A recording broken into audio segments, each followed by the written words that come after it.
This is Home Safety. Thank you for tuning in. My name is Abina Mandi, and you are welcome. Now, cybersecurity continues to increase, even more as we embrace a digital world. Once you're connected to the internet, you need to stay secure. Join us today as we discuss cybersecurity and learn more about it. With us here is Mr. Ernest Jima. He's an IT engineer and practicing cybersecurity engineering as well. So he will do us a lot good to tell us more about cybersecurity. You're welcome, Mr. Jima. Thank you so much. Cybersecurity, what is it? Well, when we talk about cybersecurity, the word cybersecurity has two different words. It has cyber and security. So the cyber aspect is related to anything that has got to do with computers and the network. Oh, okay. And the security aspect has got to do with protection, from danger. So when you merge the two words, you're talking about protecting internet-connected devices from cyber threats. So that means it's not just computers. Yes, so computing devices. Computing devices. So the network. That means that even if you connect your television to any other device, that's risk as well. Exactly. So that's why we have smart TVs. All of these things for our application devices. One, they are the brain to process information. So cybersecurity mainly is the security of these devices. Okay. How would you explain or describe the cybersecurity we have in this country? Do we even have one? There's an existing one. So I know the CSC, that is the Cybersecurity Authority.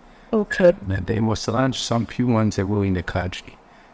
So based on what the Vice President has said, that we are moving into a type of digitization, we should also know that we are entering into a very dangerous place where there's going to be a lot of attacks and a lot of people are going to experience, the worst things we can never think of.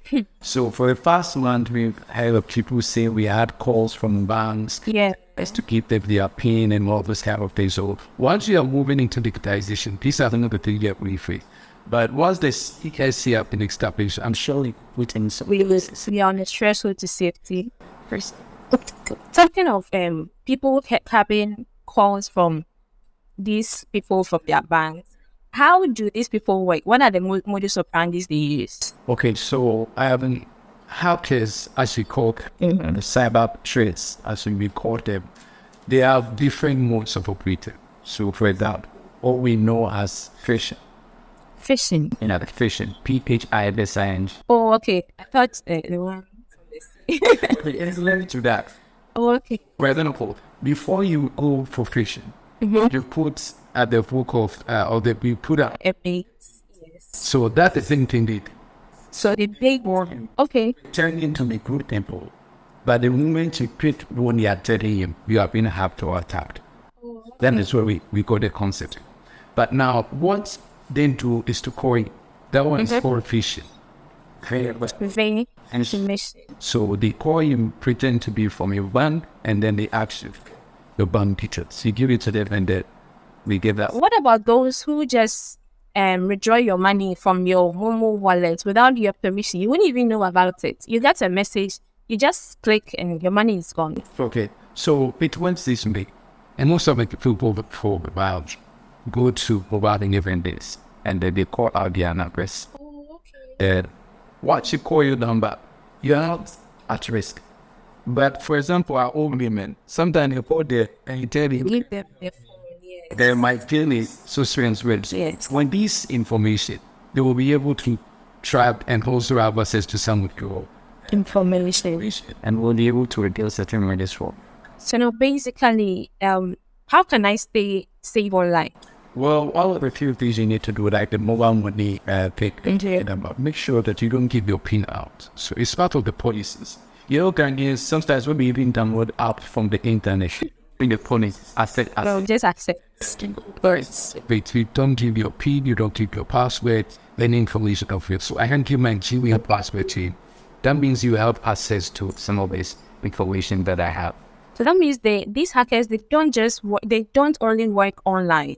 they are offline as well, because talking of the mobile money aspect, those things are mostly offline. Okay, so those ones are mostly offline, but once they have certain information fields, it can be taken in. Online. Exactly. So, for example, when we are talking about cybersecurity, it's just like you have in your house, and then you have a security guard, Yes. and you have a dog. Why do you have a security guard at the door? What the- To protect yourself. Okay. These people. Okay. The same thing works on the internet.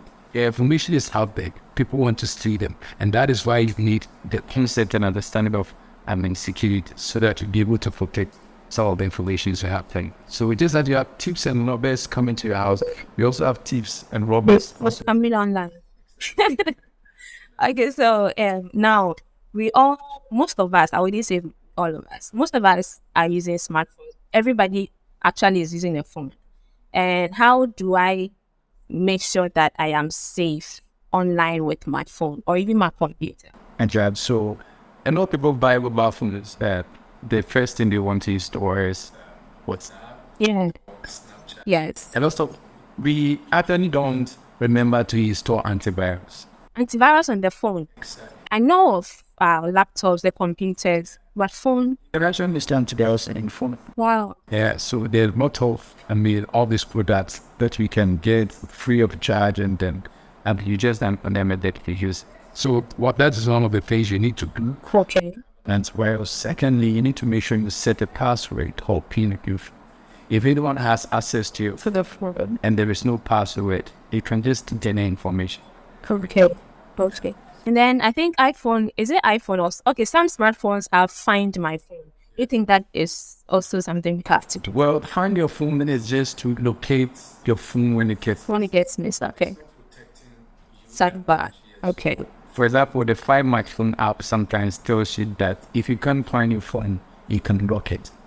Okay. Yeah. The security aspect of it. Yeah. So on the other hand, too, you realize that the Find My Phone is not protecting you from any attack that is coming from the internet. All right. This is getting more interesting. I know you are learning a lot. Time for Quan Security. Stay tuned. We'll be right back. Bonjour tout le monde. Are you aware that in order to be safe online, you should know exactly what you're doing on the internet, and be sure to install an antivirus on your device, including your phone. And don't forget to enable your two-step verification on WhatsApp and any other app you're using. At least, you begin to secure your devices from your point of contact. I'll appreciate. See you next time. Welcome back. Thank you for staying. Now, Mr. Jima, if I get a new phone or a laptop, what do I need to do? A new phone, what do I need to do to make sure that it's safe before I start using it? Mostly when we get a new phone, we only charge it, I think, for 4 hours. Sometimes, and then you start using the phone just like that. Then we download the apps you mentioned earlier. So what do I have to do before I start using my new phone? Okay, so every phone must take you through the initial process where they ask you to set a chip, Yes. password. Yes. You can all those information. So you need to make sure you set up your PIN, your password, and all that. Right before you install any other application, like I mentioned earlier, you need to make sure you install an antivirus on your phone to keep it safe. So whenever you are downloading any app from an independent source, able to detect that this product is from an independent source from you, so that you're going to install it. Sometimes we need the app so much so that even if we get prompts, mostly on our laptops or on our machines, we ignore it and then download it anyway. And then you would just put in yourself at risk. So after downloading, I can't actually prevent anything. I'm at risk already. Okay, so already there is what we call truth analysis. Okay. Let me show you How is this? that there is there. So what it does is most of them are hidden inside your app. Okay. So it is from an unknown source. You would download it. It looks like it's saved. Same. And then whilst on you might say, it begins to trace every information you have. It takes note of your password, your PIN, your email password, and then send them to the app on my shell or not. Is it safe to save our passwords on Google and all Gmails? Super safe. Oh, Yeah. The moment anybody has access to your Google information, the person has access to everything that is stored there. How about using someone's USB? Well, the USB, in a way, I mean, some might say years ago we thought it was safe, but now it's not safe. There's actually a new USB called O.MG, and it was developed by a hacker called MG. When you connect, it's also for iPhones. If you connect it to your iPhone and your charger, and take this information from your phone and send them to the hacker. And then you'll be able to use that information to steal a lot of data. Just charging your phone is risky as well. Exactly. So we may not be saving like you mentioned, but once you are doing some of these things, you can live from it a bit. We'll be able to. And our open Wi-Fi. I mean, everybody wants to use the internet for free. So yes. It's free, but it's not free like that. And once anything is free, anyone that is connected on that Wi-Fi has access to what your house was. You're on the internet, it's on the internet, it's open. So it's like we are all operating in the same environment. We are using different web addresses. Exactly. But once we are connected on the network, it puts you in the same environment. Which means it's very easy for somebody to detect that you are on this network, and therefore I can, initiate an attack. That is when the person is a potential hacker. Exactly. And if the person is not a potential hacker, he may be staying outside of this country. But once he knows that this Wi-Fi is open, he can actually also work his way around. So it doesn't only apply to people who are in a closed environment. Even internationally, somebody can be in US and hack me here. Excellent. Wow. So whilst we are on the internet, the internet is more like a universal environment. There's no one in that. Yes. So everyone is connected to it. Once I see that your Wi-Fi is open, if I get you, I get everybody on that Wi-Fi. I see. I see. How do I detect a fake website? Well, there's what we call the domain name. Typically, as I'm with Google first. Sometimes we want to know if it's free to check the spelling of things. The ways 3 instead of 2. And sometimes Ghana will talk, it will be the web will be WEB, and then there will be another B, then one single check. And secondly, you can also look out for a parallel sign on the left-hand side of where you put in your web address. Okay. If the parallel sign is locked, it means this website is secure. If it's opened with across the red line, it's not secure. You can have access. You can access it, which is at least. And what about is it HTTP? Is it the same thing? No, so we have HTTP and HTTPS. What's the difference? Security. Okay. So when you go to a website that has HTTP, it means it's secure. If that's the case. It means the website is secure and you can, browse securely. Is there any hope that we will eventually overcome these attackers online, or we are losing the fight already? We're not losing the fight. And once we know what we are doing, there's a popular quote I have for myself, that once you know what you do, and the game acts. Well, once you know what you do, you're safe. Yes. So, for example, if I'm on the internet and I know the kind of website I want to access, I'm safe. I know the website, it means I have knowledge of what the website can be. I'm safe. And generally, we are not using it. That is why the more we have hackers coming up, the more we have people who are trained and knowledgeable to be able to defend it. Can these hackers be available to fight this attack? They are available. And now they are even using more sophisticated technology. And now, hacking is such a way that it's actually a service. Wow. You can actually deploy it to hack an organization. And while they do that, they lead your service. Yeah, they can give them and giving the collation. That's smart. It's an actually kind. Anyway, this is where we wrap up today. It has been interesting and educative. As you stay tuned, we will bring you more. We've been with Mr. Endes Juma, and he's an IT engineer. You offer services, right? So let's know the services you offer, how we can get in touch with you.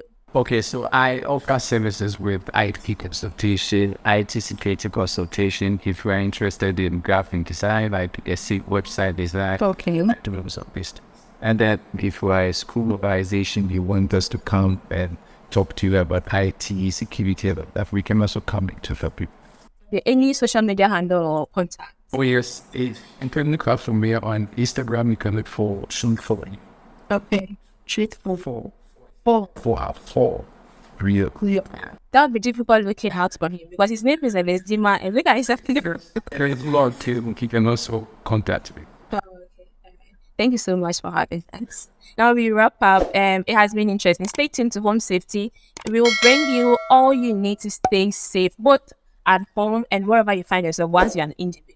Shout out to Securite, my producer, and then SM behind the camera. My name is Sabina Mandi. Until we meet again, just remember to think safety, teach safety, and practice safety.